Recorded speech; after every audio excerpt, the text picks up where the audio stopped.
El agradecido Adán, Eva y Caín. Muchos no saben esto. La mayoría se sorprende al descubrir que la Biblia contiene varios ejemplos de maldiciones. La palabra de Dios contiene numerosas instancias de maldiciones, y dado que el término, maldición, se menciona casi 200 veces, es evidente que este tema tiene una importancia significativa y merece una exploración más profunda. A primera vista, puede parecer que la vida humana es una combinación aleatoria de momentos buenos y malos, sin una estructura o reglas reconocibles. La mayoría de la gente no es consciente de ciertos factores. La Biblia deja claro que estas son las fuerzas en juego. En realidad, tiene mucho que decir sobre bendiciones y maldiciones, se refiere a ellas con esos términos específicos. La humanidad fue creada a imagen de Dios y destinada a vivir en comunión con Él. Adán, el primer hombre, fue creado por Dios a partir de la tierra. Lo colocó en el jardín del Edén para trabajar y cuidarlo, Génesis 2:15, y le dijo que podía comer de cualquier árbol en el jardín excepto uno, el árbol del conocimiento del bien y del mal. En el jardín, entró el pecado. El resultado de hacerlo sería sin duda la muerte. Dios dijo que no era bueno que el hombre estuviera solo después de la creación de Adán, así que creó a la primera mujer, Eva, de la costilla de Adán. Adán y Eva pecaron, ya que Eva fue tentada a desobedecer a Dios. El tentador fue una serpiente, Satanás, en forma de una serpiente, que cuestionó el carácter de Dios, insinuando que Dios era celoso y los mantenía alejados de su destino. Cuando comieran del árbol, serían como Dios, y Dios lo sabía, según Satanás.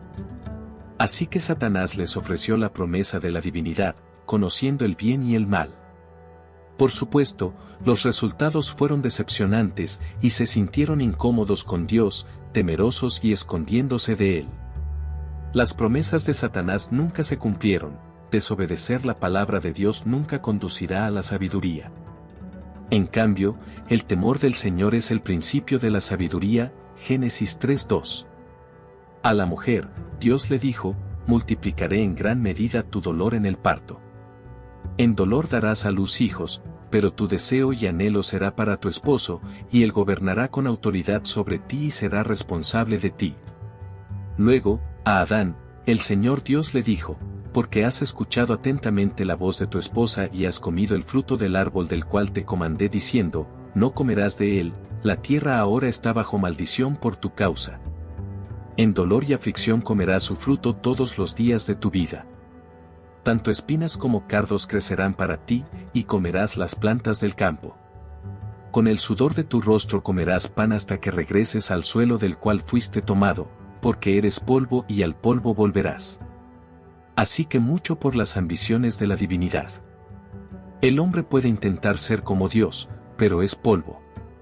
Estos castigos son una forma de justicia retaliatoria. Al comer los pecados de Adán y Eva, sufrirían. Para comer, ella influenció a su esposo, pero él la dominaría.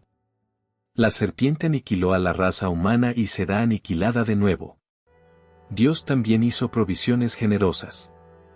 En este estado caótico, la humanidad morirá y no vivirá para siempre, y nacerán niños para asegurar que la raza humana perdure y continúe. No importa cuánto la gente intente deshacerse de estos castigos, continuarán porque el pecado está presente, son frutos del pecado. Todos los tratos de Dios con las personas pecadoras se pueden rastrear hasta la desobediencia de Adán y Eva. Sin embargo, Dios es un Dios salvador, como lo demuestra el hecho de que vistió a Adán y Eva, y el animal fue sacrificado para proporcionar vestiduras de piel. Más tarde, todos los sacrificios de animales de Israel serían parte de la provisión de Dios para remediar la maldición, una vida por una vida. La piel con la que Dios vistió a Adán y Eva sirvió como un recordatorio constante de la provisión de Dios. Mientras que el hombre y la mujer tenían vida, ahora tenían muerte. Donde había placer, había dolor, donde había abundancia, había una sustancia escasa por el trabajo, donde había una comunión perfecta, había alienación y conflicto. Luego, Eva dio a luz a su hijo. La joven raza humana se movió rápidamente en dirección al pecado, que fue una trayectoria descendente, Génesis 4:1. Ahora, el hombre Adán conoció a Eva como su esposa, y ella concibió y dio a luz a Caín.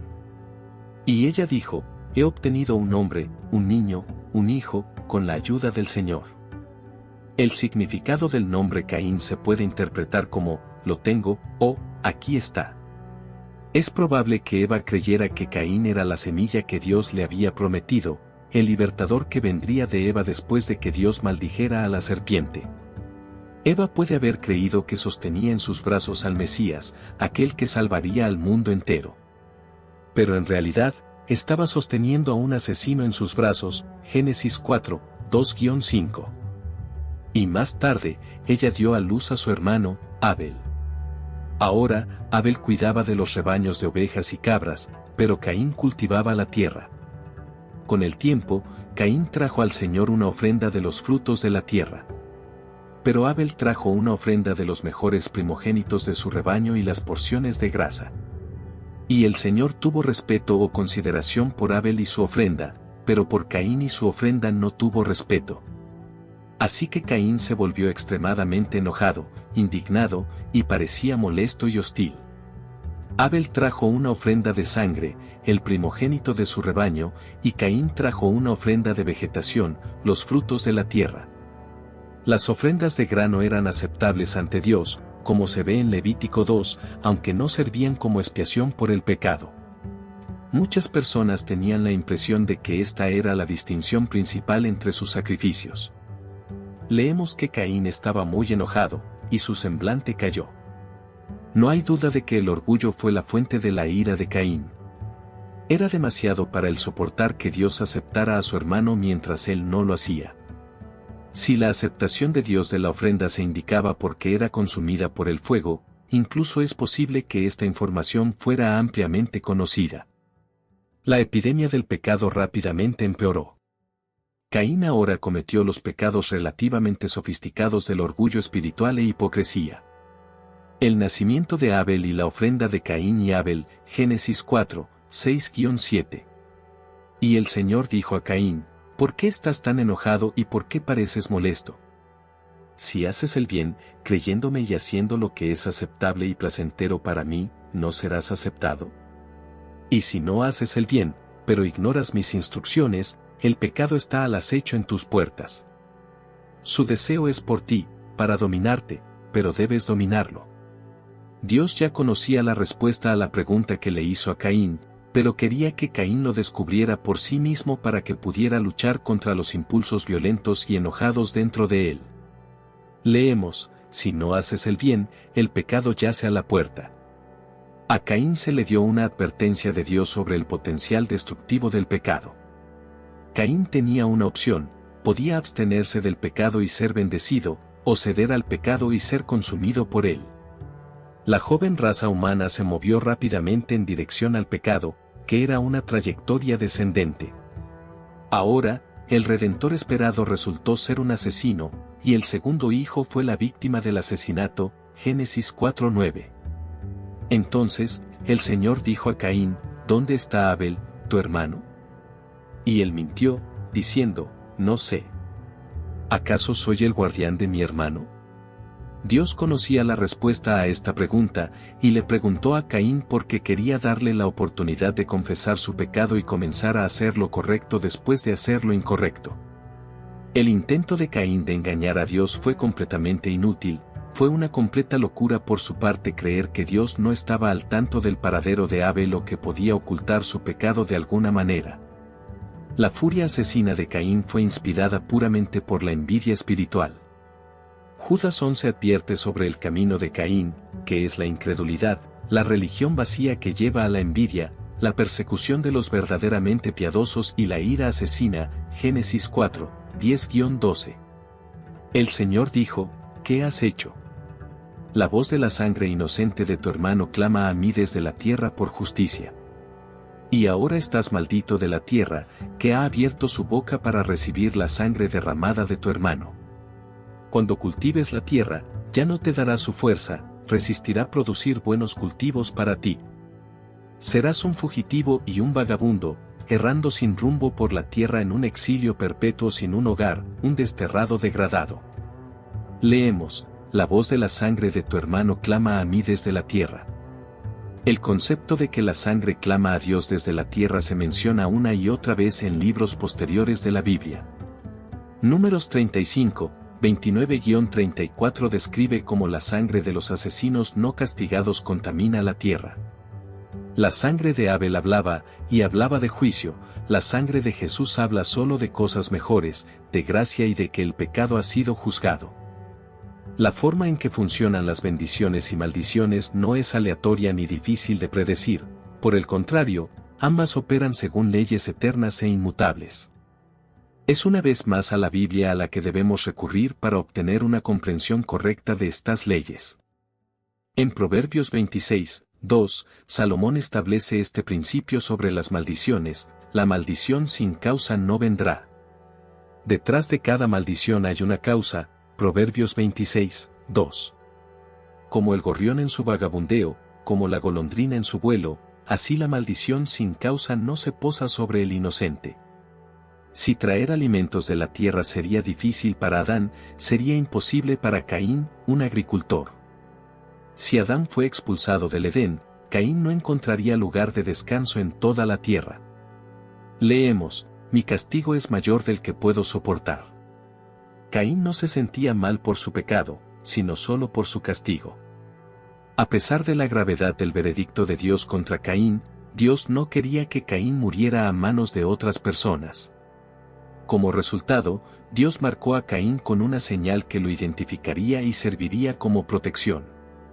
Nadie sabe cuál fue esta marca en Caín, aunque diversas personas han especulado al respecto. La naturaleza de la marca en Caín ha sido objeto de mucho debate y especulación. La palabra hebrea traducida como marca es ous, y se refiere a una marca, signo o señal. En otras partes de las escrituras hebreas, ous se usa 79 veces y se traduce con más frecuencia como signo. Por lo tanto, la palabra hebrea no identifica la naturaleza exacta de la marca de Dios en Caín. Sea lo que sea, era una señal o indicador de que no se debía matar a Caín. Algunas personas creen que la marca era una cicatriz o alguna forma de tatuaje en el cuerpo del individuo. En cualquier caso, la naturaleza específica de la marca no es el enfoque principal del pasaje. El enfoque es que Dios no permitiría que las personas se vengaran de Caín.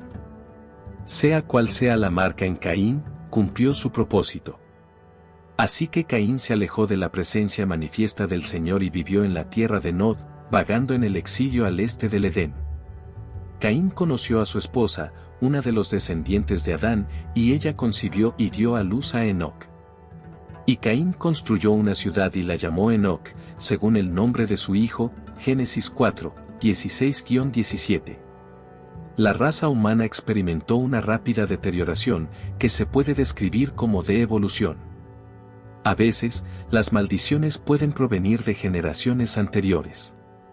¿Significa eso que no hay esperanza? ¿Continúa la raza humana así? No, hay esperanza. A medida que avanzamos, descubrimos que Dios ha proporcionado un remedio, Génesis 4, 25-26.